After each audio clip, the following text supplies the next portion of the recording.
অর্থাৎ আপনি নিজেকে বেঁচে ফেললেন, বেঁচে ফেলার পর এখন যে কিনতে আসুক না কেন, আমি তো আগে থেকে বিক্রি হয়ে গেছে, আমাকে কিনতে চাই লাভ।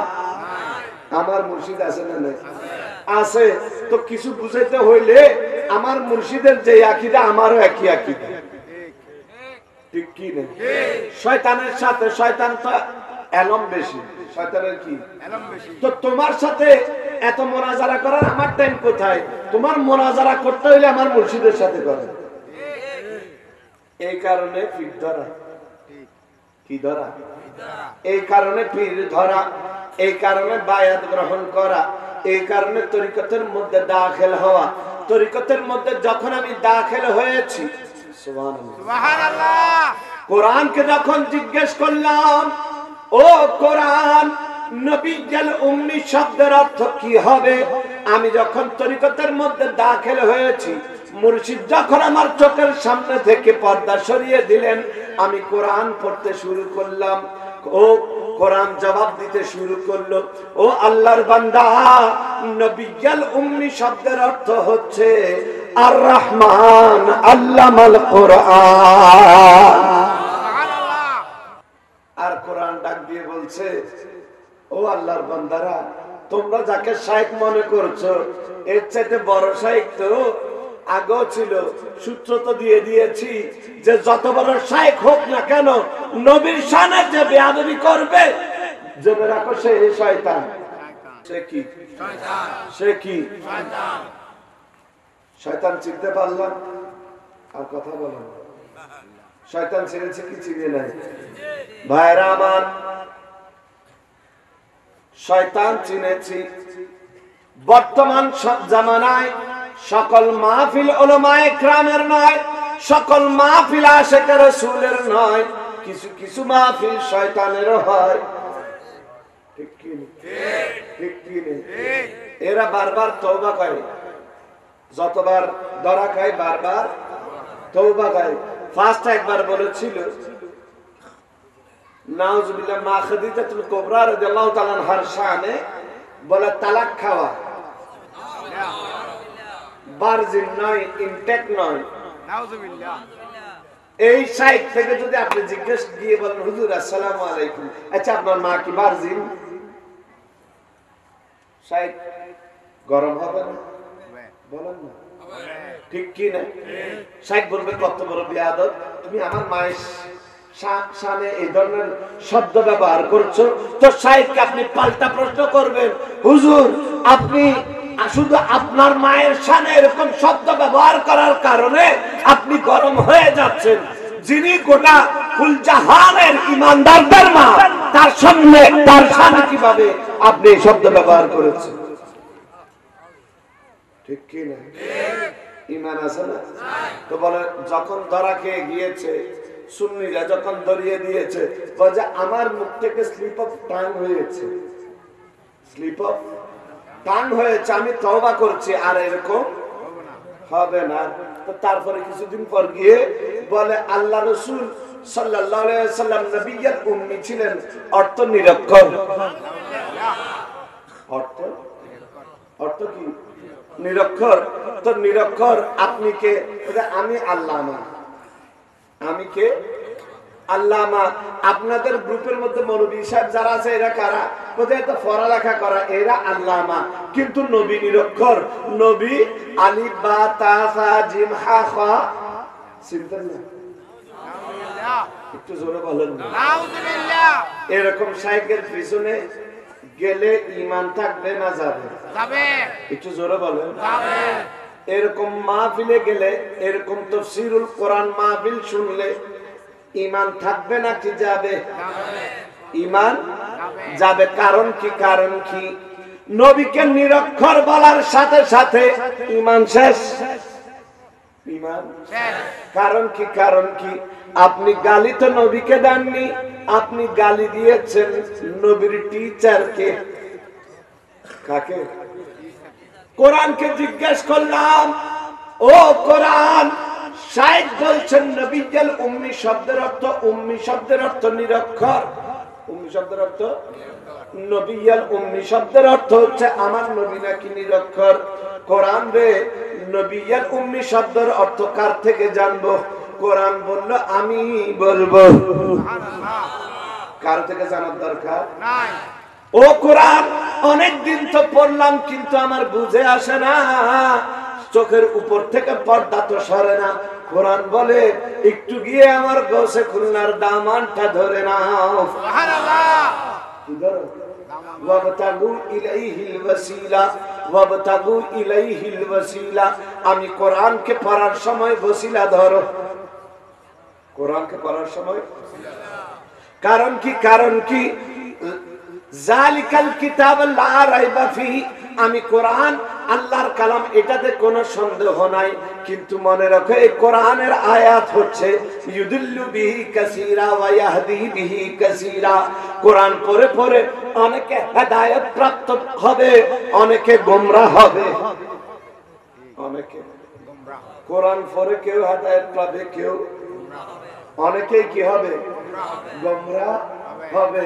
তো কোরআনে কারীম বলছে কোরআন পড়ার আগে একটা ওসিলা ধরো। কি ধরো? ওসিলা ধরো। ওসিলা এমন ভাবে ধরবে, জেনে শুনে বুঝে ধরবে যে যিনি তোমার ঈমান আকীদার দায়ভার নিতে পারবে। কি নিবেন? না বুঝানো এমএলএ আসেনি মুনাজারা করে দেই ওসিলা লাসা না নেই। অর্থাৎ আপনি নিজেকে বেঁচে ফেললেন, বেঁচে ফেলার পর এখন যে কিনতে আসুক না কেন, আমি তো আগে থেকে বিক্রি হয়ে গেছে, আমাকে কিনতে চাই লাভ। আমার মুর্শিদ আছে না নাই? আছে। তো কিছু বুঝাইতে হইলে আমার মুর্শিদের যে আকীদা আমারও একই আকীদা। ঠিক কি না? শয়তানের সাথে, শয়তান তো এলম বেশি, শয়তানের কি এলম বেশি। তো তোমার সাথে এত মুনাজারা করার আমার টাইম কোথায়? তোমার মুনাজারা করতে হইলে আমার মুর্শিদের সাথে করো। এই কারণে পীর ধরা। কি ধরা? এই কারণে পীর ধরা, এই কারণে বায়াত গ্রহণ করা, এই কারণে তরিকতের মধ্যে দাখিল হওয়া। তরিকতের মধ্যে যখন আমি দাখিল হয়েছি, সুবহানাল্লাহ, কোরআনকে যখন জিজ্ঞেস করলাম, ও কোরআন নবিয়াল উম্মি শব্দের অর্থ কি হবে? আমি যখন তরিকতের মধ্যে দাখিল হয়েছি, মুর্শিদ যখন আমার চোখের সামনে থেকে পর্দা সরিয়ে দিলেন, আমি কোরআন পড়তে শুরু করলাম। ও কোরআন জবাব দিতে শুরু করলো, ও আল্লাহর বান্দা, নবিয়াল উম্মি শব্দের অর্থ হচ্ছে আর রহমান আল্লামাল কোরআন। নবিয়াল উম্মি শব্দের অর্থ হচ্ছে রহমান কোরআন শিক্ষা দিয়েছেন। অর্থাৎ আমার হাবিবের টিচার একমাত্র রহমান। হাবিবের টিচার কে? একটু জোরে বলো। রহমান। জিবরাইল আলাইহিস সালাম দেরি করে ফেলে না, তো কষ্ট না, শেষ করে দিন না হবে না, আর বেশিক্ষণ কারা করে হই কেন? জিবরাইল আলাইহিস সালাম আল্লাহ রাসূলের দরবারে ওহী নিয়ে আসলেন, এসে আরজ করছেন ইকরা, পড়ুন। কি বললেন? আপনি পড়ুন। আমার সরকার ইরশাদ করলেন মানা বেকারি, ও জিবরাইল আমি পড়নে ওয়ালা নই, আমি পাঠক। জিবরাইল আলাইহিস সালাম একবার বললেন, জিবরাইল আলাইহিস সালাম দুইবার বললেন। আমার নবী পড়া শুরু করেন না, আমার নবী বারবার এক উত্তরই দিতে আছেন, আমি পড়নে ওয়ালা নই, আমি পাঠক নই। হঠাৎ করে জিবরাইল আলাইহিস সালাম ইরশাদ করলেন ইকরা বিইসমি রাব্বিকাল্লাযী খালাক। সুবহানাল্লাহ। ইয়া রাসূলুল্লাহ, আপনি আপনার প্রভুর নাম নিয়ে পড়ুন, যিনি আপনাকে সৃষ্টি করেছেন। এতক্ষণ ধরে নবী পড়েন না, এতক্ষণ ধরে নবী পড়েন না, এখন পড়তে শুরু করেছেন আর থামেন না। সুবহানাল্লাহ। এখন পড়তে শুরু করেছেন আর থামেন না। ব্যাপার কি? ব্যাপার কি? কারণ হচ্ছে নবী যদি প্রথমে পড়া শুরু করে দিতেন তো দুনিয়াবাসী একটা দলিল পেত, নবীর শিক্ষক আর কেউ না থাক, জিব্রাইল তো আছে। কে আছে? জিব্রাইল। তো নবী জিব্রাইল আলাইহিস সালামকে বুঝিয়ে দিলেন, ও জিব্রাইল, তুমি বার্তাবাহক মাত্র, তুমি আমার শিক্ষক নও। এই কারণে আমি পড়বো না। আমার রবের নাম নিয়ে যখন শুরু করেছো, এখন আমি ছাড়বো না। সুবহানাল্লাহ। দুনিয়াবাসীকে জানিয়ে দিলাম, আমার টিচার জিব্রাইল নয়, রহমান। সুবহানাল্লাহ। আমার টিচার কে? আল্লাহ। আচ্ছা, আল্লাহ বলছেন আমি শিক্ষক, আল্লাহ বলছেন, রাসূল বলছেন আমি ছাত্র। এখন ধরেন আপনার ঘরের মধ্যে হাফেজ সাহেব একজন রাখলেন, মৌলভী সাহেব একজন রাখলেন ছেলেকে পড়ানোর জন্য। তা 1 বছর 2 বছর 3 বছর 4 বছর 5 বছর পড়াইলো। পড়ানোর পর আরেকদিন ঘরের মধ্যে মেহমান এসেছে, মেহমানকে পরিচয় করে দিচ্ছেন, ইনি হচ্ছেন আমার ছেলের শিক্ষক, 5 বছর ধরে পড়াচ্ছেন মাশাআল্লাহ, কিন্তু আমার ছেলে এখনো আলিফ বা তা জানে না। এটা কি শিক্ষকের প্রশংসা করলেন না গাল দিলেন? আপনি ছাত্রের বদনামি করেন না, কার করেছেন? আপনি জানাই দিলেন যে এমন শিক্ষক রেখেছি 5 বছর পড়াচ্ছে, ছাত্রকে এখনো আলিফ বা তা শিখাইতে পারে নাই। তো আল্লাহ বলছেন গোটা কোরআন কারীম আমি শিক্ষা দিয়েছি আমার হাবিবকে, আর উম্মত হয়ে আপনি বলছেন নবী আলিফ বা তা জিম খা চিনে না। তো যে ব্যক্তি এই আকীদা রাখবে তার ঈমান আছে নাই, নবীকে যে নিরক্ষর বলবে তার ঈমান আছে নাই। তো বুঝতে হবে, ওই কোরআন বলছে নবীর শানে যে বেয়াদবি করে, নবীর শান মান যার সহ্য হয় না সে কে? শয়তান। একটু জোরে বলেন, শয়তান। সে কে? শয়তান। মনে থাকবে ভাইরা আমার, চারিদিকে যখন এই অবস্থা, চারিদিকে যখন ঈমান নিয়ে টানাটানি, কি নিয়ে? অনবরত হুজুর আলহামদুলিল্লাহ আর তো সুন্নি আছি, সুন্নির মধ্যে হন বেজা নাই, সুন্নি লোক ঈমান যাব না হন না।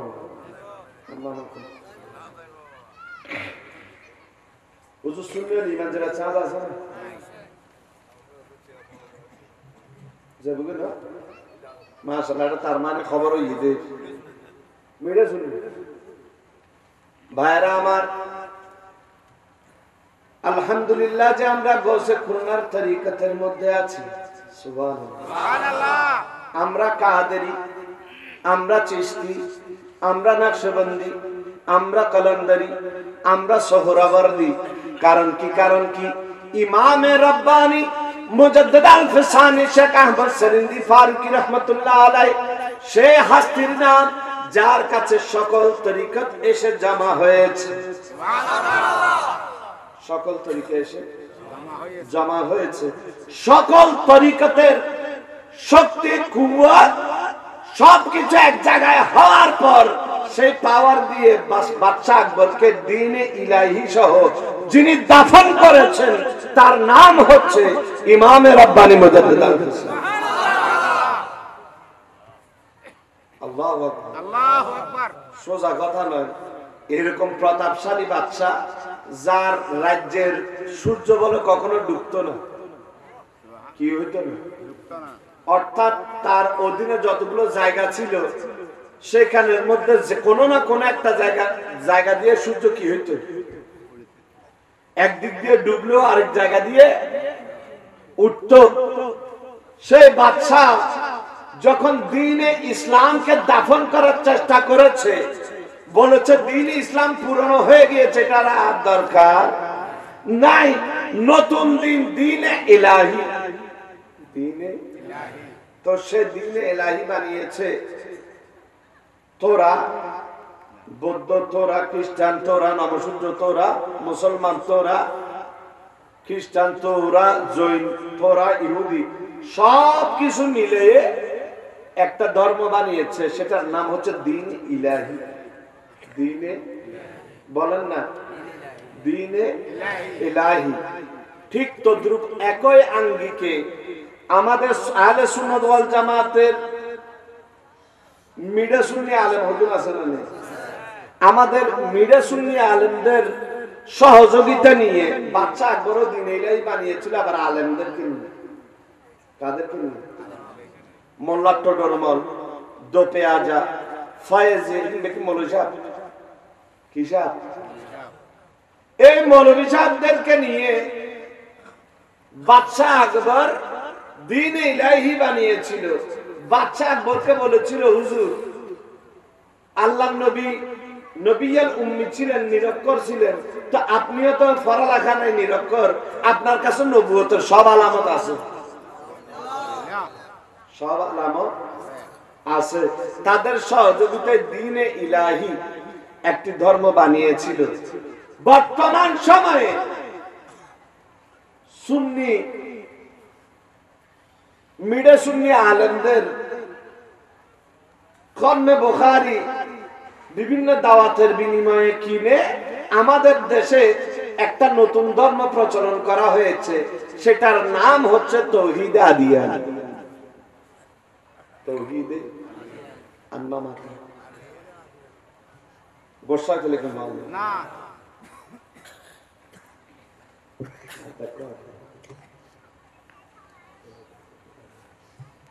নাম হচ্ছে তাওহীদে, বলেন নাম কথা না হয়, তাওহীদে আদিয়ান। যারা এই তাওহীদে আদিয়ানের মধ্যে দীক্ষিত হবে তারা আর মুসলমান থাকবে না, মুসলমান থাকবে না। তাদের আগ্দের মধ্যে কোন মুসলমান মেয়ে থাকলে তালাক হয়ে যাবে।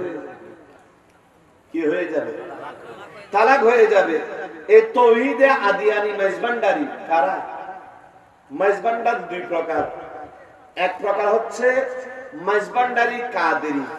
মেজবান্ডারি তারা কারা? হযরত আহমদুল্লাহ কাদেরি, হযরত গোলামুর রহমান কাদেরি রহমাতুল্লাহ আলাইহি, এই দুইজন ইনারা ছিলেন কাদেরিয়া তরিকতের অনুসারী, কাদেরিয়া তরিকতের খলিফা। কাদেরিয়া তরিকতের গোসে পাকের পতাকাবাহী, গোসে পাকের পতাকার তলের খলিফা। সুবহানাল্লাহ, সুবহানাল্লাহ। ওনারা বরহক ছিলেন, কারণ কাদেরি ছিলেন। কি ছিলেন? এই আহমদুল্লাহ কাদেরি রহমাতুল্লাহ আলাইহির পরে এসে তার নাতি দেলোয়ার হোসেন মেজবান্ডারি কাজ্জাবি একটা বই বের করেছে, বেলায়েতে মুতলাকা। নাম কি? বেলায়েতে মুতলাকা। এই কিতাবের 20 নম্বর পৃষ্ঠার মধ্যে এসে দাবি করেছে, নাউজুবিল্লাহ, আল্লাহ রসুলের শরীয়ত নাকি প্রাণহীন হয়ে গিয়েছে। কি?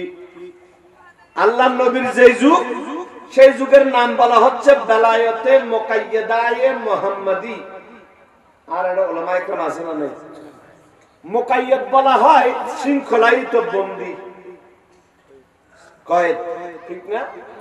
তো বেলায়েতে মুকাইয়্যিদায়ে মুহাম্মাদি মানে হচ্ছে রাসূলের শরীয়ত দ্বারা বন্দী, রাসূলের শরীয়ত দ্বারা শৃঙ্খলায়িত যে বেলায়েতের যুগ, সেটার নাম হচ্ছে বেলায়েতে মুকাইয়্যিদায়ে মুহাম্মাদি। একটু জোরে বলেন সুবহানাল্লাহ। অর্থাৎ বেলায়েত পেতে হলে নবীর শরীয়ত মানতে হবে। নবীর শরীয়তের বাইরে গিয়ে কোন বেলায়েত নাই। ওলি হইতে হলে অবশ্যই অবশ্যই এতাআতে রাসূলের ভিতর থাকতে হবে। কি করতে হবে? আমার নবীর এতাআতের ভিতর, এটা হচ্ছে প্রধান শর্ত। এবং সেই যুগের নাম হচ্ছে বেলায়েতে মুকাইয়্যিদায়ে মুহাম্মাদির যুগ। তো তিনি বলছেন ওই যুগ শেষ, ওই যুগ তো শেষ করলো কে? বলছে এই প্রাণহীন দুর্বল শরীয়তি ব্যবস্থা যুগে নৈতিক ধর্ম প্রধান এক বেলায়েতে মুতলাকায়ে আহমদি যুগের আবশ্যকতা অপরিহার্য হইয়া পড়ে। অর্থাৎ আল্লাহ নবীর শরীয়ত যখন মরে গেল, এখন বেলায়েতে মুতলক আর শরীয়ত নেই, মুক্ত শরীয়ত তো কি গিয়া মুক্ত বেলায়েতে আহমদুল্লাহ মেজবান্ডারির যুগ চলে এসেছে। অবশ্য আগমন অপরিহার্য হইয়া পড়ে। যে বেলায়েত খেয়াল করেন যে বেলায়ত বিধান ধর্ম ও রীতিনীতি বা রেওয়াজ হইতে এটা ওলামায়ে কেরাম আসেন না নেই শরীয়তের হুকুম আহকামকে বাংলা করলে কি হবে রীতিনীতি রেওয়াজ যে বেলায়ত বিধান ধর্ম অর্থাৎ শরীয়তের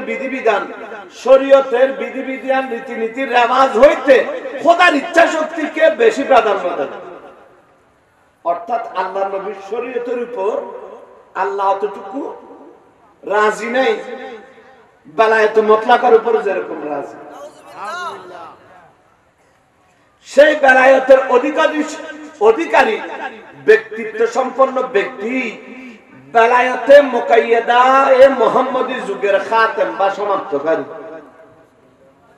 একটু জোরে বলেন না তিনি বলতেছেন যে আমার নবীর যে বেলায়েতে মুকাইয়াদা মুহাম্মদীর যুগ ছিল সেই যুগের খাতেম বা সমাপ্তকারী হচ্ছে না আহমদুল্লাহ মাইজভান্ডারী একটু জোরে বলেন না আরো জোরে ইমান তো আইবো না বলেন না এটার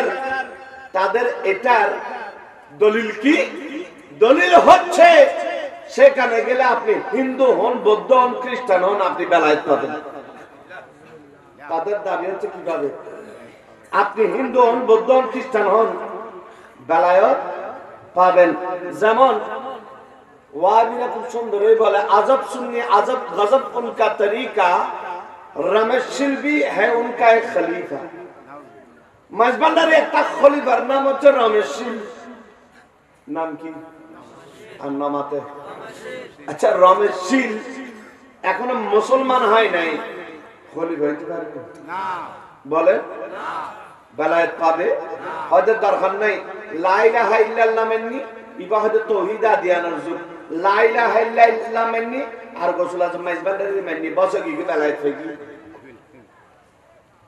এন্ডো কি ফেকি নামাতে হাটাজারি রোডে অসীম বড়ুয়া নাম কি এখন অসীম বাবা নাম হয়ে গেছে মাজারও হয়ে গিয়েছে ওনার না জানেন ভালো ধন্যবাদ আর ইমাম সাহেব কলর খেয়াল কথা হইতো ওনার এইসব জিহাদ করার নাম ফরজ হাটাজারি রোডে অসীম বড়ুয়া এখন নাম হয়ে গিয়েছে কি অসীম বাবা তো অসীম বাবা মাজারও হয়ে গিয়েছে ব্যাপার কি বলে উনি খলিফা কোনখানকার নামাতে তো ইমান না তাহলে খলিফা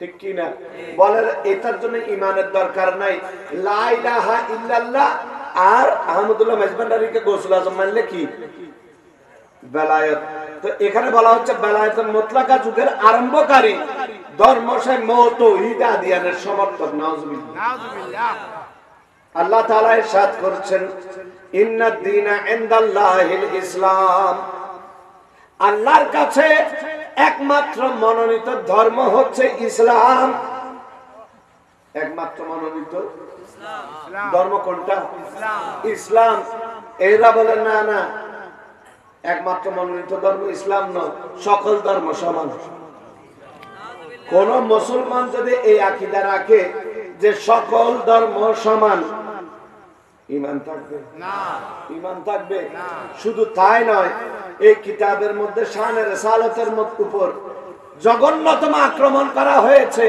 এখানে দাবি করা হচ্ছে নাউজুবিল্লাহ আল্লাহ রাসূল 151 নম্বর পৃষ্ঠায় নাউজুবিল্লাহ আল্লাহ রাসূল পাক সাল্লাল্লাহু আলাইহি ওয়াসাল্লাম সাহাবায়ে কিরামকে নিয়ে বাদ্য বাজনা সহকারে গান বাজনা শুনিয়েছেন এবং অষ্টবাদ্যিক নৃত্য করিয়েছেন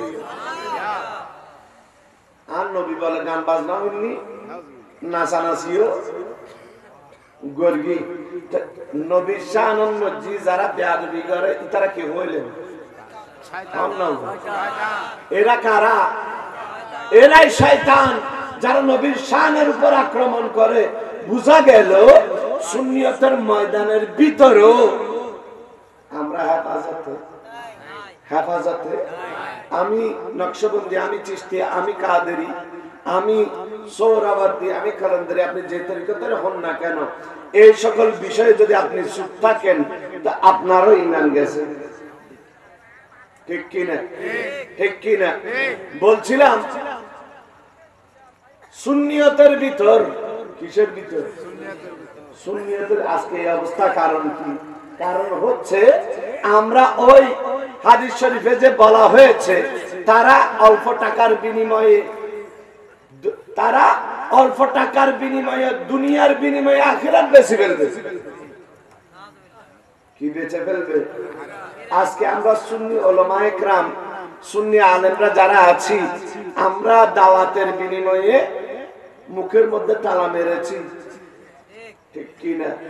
তাই আজকে সুন্নিদের এই অবস্থা। বলছিলাম ভাইরা আমার, এই যখন চারিদিকে খারাপ অবস্থা ভিতরে বাইরে, তখন আমার গোসকুল্লার দামান কত একেবারে নূর ইসলামের কিস্তির মতো।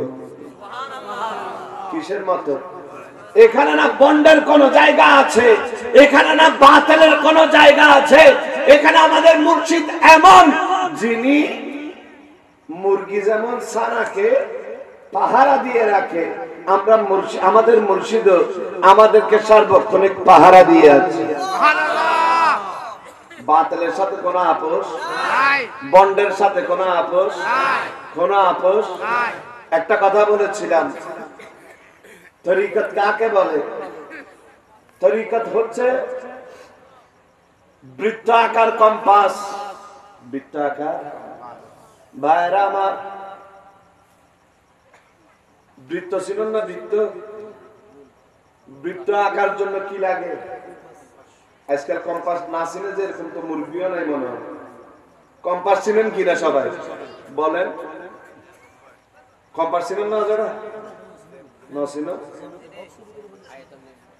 জ্যামিতি বক্সের ভিতর দুইটা বাহুওয়ালা একটা কম্পাস থাকে, একটার মুখে পেন্সিল, আরেক দিক দিয়ে কি কাটা, আরেক দিক দিয়ে কাটা, সেটা দিয়ে কি আঁকে?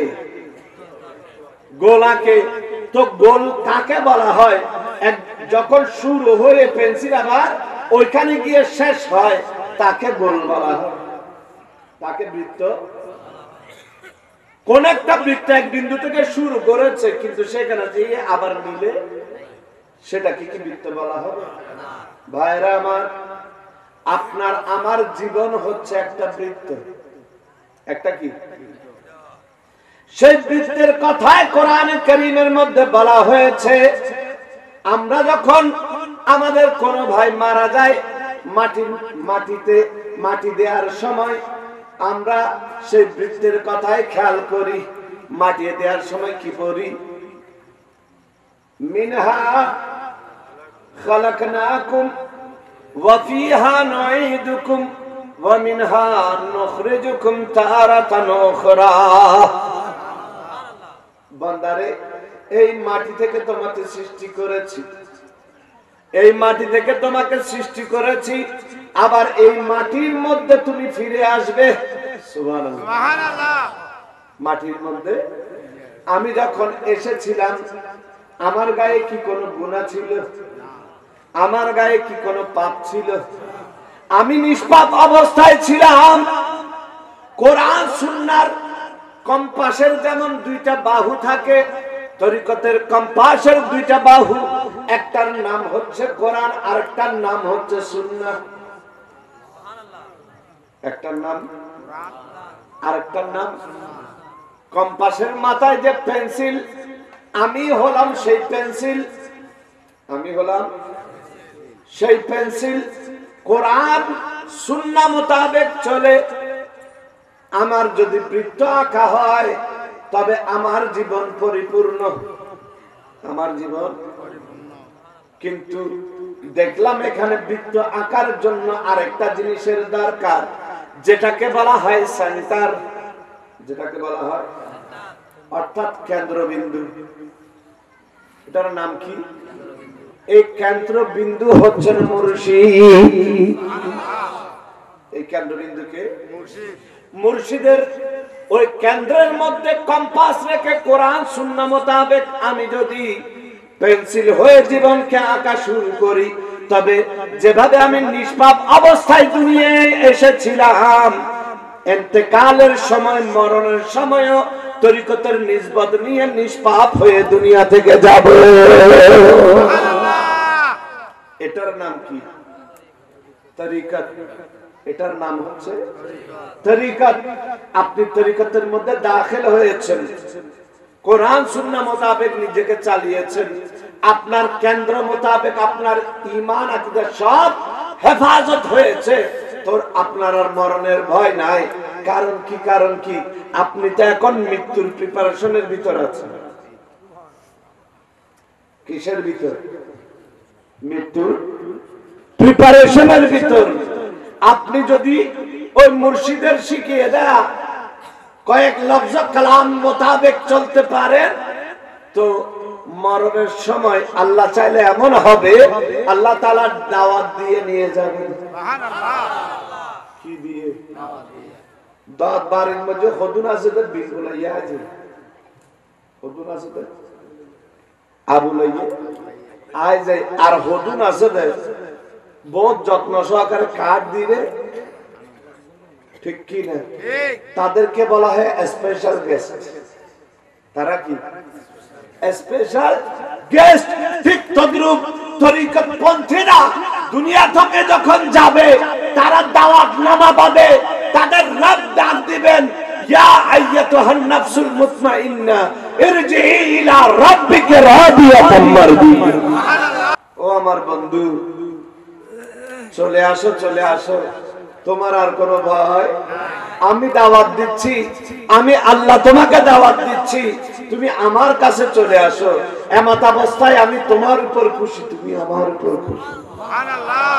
আল্লাহ তাআলা তরিকতের দামান ধরে ঈমান আকীদা হেফাজত করার তৌফিক দান করুন।